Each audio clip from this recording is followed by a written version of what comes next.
It's your girl Dynasty, and welcome to Mental Health in the Hood. All right, so we're going to jump right into it. This is part 2 of environmental trauma, but we're going to talk about it from a health perspective, okay? So growing up in the hood, we don't really talk about best practices for health, okay? A lot of us growing up in the hood is eating junk food most of the time. We at the ice cream truck. We got like a certain amount of cavities when we get to a certain age. We drinking a lot of juice. Tongues is colored with red or blue from ices from the local, neighborhood, little carts that be driving around. We just have been exposed to less healthy practices when it comes to nutrition.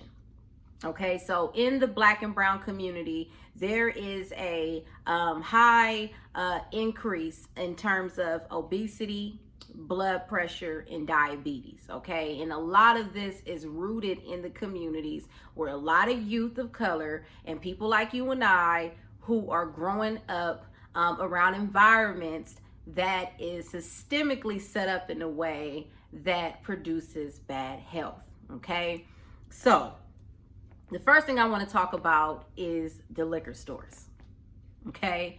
When you drive around in the hood, there is literally a liquor store at every other corner in neighborhoods that's in the hood. That's just what it is. There's more market streets and liquor stores than you can name. We don't even have to ride a bike too far. It's not going to be far at all, right? So that's how a lot of our youth and a lot of adults who are going through tough times, it's easy to go across that street, or it's easy to go around a corner and grab that bottle or grab that, substance or whatever they're going to go do.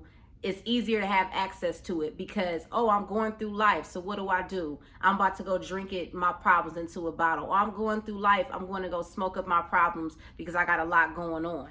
And additional to that, the marijuana shops have grown more into the community. They're close to our schools now, right across the street. The exposure of marijuana stores have really been embedded in our community recently, and it's starting to be like a high profile place in these communities. But when you go in other communities, say if we're like in Venice or Beverly Hills, they don't have a liquor store at every corner.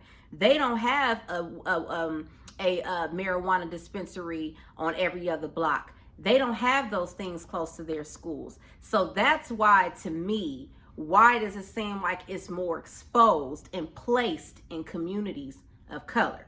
Okay.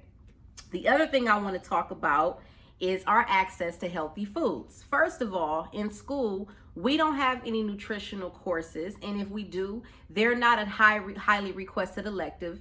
And then on top of that, our nurses that are in the school, we don't get auditoriums filled to talk about best nutritional practices and what to eat. A lot of the food that we get in the schools is like, it's like less vegetables and fruit. And then we don't really talk about these type of things of what's important to eat, how many proteins, less carbs, etc. Right? We got PE class, but how many of us is really running? Okay, so let's get into it. So with that being said, the nutritional informed practices are not really at high stakes as they should be for our youth of color. Just being fairly honest. Let's also talk about the local fast food in our community. If you drive to other privileged communities, you will see that there is a lot of healthy food options, such as their grocery stores, Sprouts, Trader Joe's. They have those different options. But then when you're in the hood, we have Albertsons, Ralph's, Superior, right? And then when we're talking about our daily fast foods, it's also like we have more Jack in the Box, McDonald's, and Popeyes. Everything is greasy. Everything is fried. Louisiana fried chicken. It's planted in the community, right? Then when you go into other communities, they have other type of healthy options other than what we have. You have to kind of like put your GPS in to find a McDonald's or find an In-N-Out. But in our community, it's planted in the community, from greasy foods to just less health options in our community. Another thing that's in our environment that I notice is we don't have a lot of exposure to working out. Now, one thing I would say, I do see a lot of our adults out there, you know, working out at the parks and doing their walks. I'm starting to see that, you know, and I also see that the youth be, you know, at their sports games and at local parks doing their thing. But we don't just have classes of like Pilates and yogas at our nearest parks and community centers. You know, you have to go to certain communities to go find those type of services. And then when they do have them, it's not as consistent. So I just feel like when it comes to environmental trauma, when it comes to what we are exposed to, when it comes to a lot of the things that we are struggling with our health, a lot of these practices start off very young. And as we grow, we, you know, get stuck in our ways and we don't really know no better. So by the time we start catching on, we like, oh, we do got to start working out. Oh, we do got to start eating more healthy. Oh, I do have to watch my salt intake. I do have to watch my sugar intake. Who is having these conversations with? If it's not happening in our home and it's not happening in our environment, how are we going to get exposed to it? So our exposure to environmental trauma also comes through our food and the things that we nourish our bodies with and the things that we're surrounded by. So I'm talking about from food to substance abuse, just to all of those things. And so, like I said, this is what mental health in the hood is for.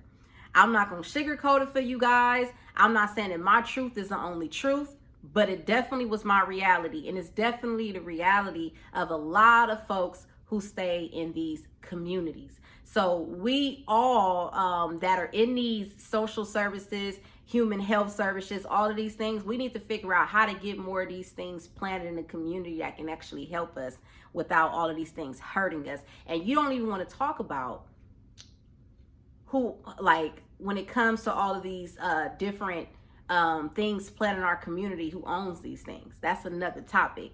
So I'm not going to be long-winded with this topic because I'm already over my time, but I hope that you guys are able to get context, be educated, and if you didn't know, at least now you know. So research, learn about it, and hopefully as we grow through this awareness, we will actually be able to apply it. So thank you guys so much for tuning in, and I will have some more topics for you guys next week.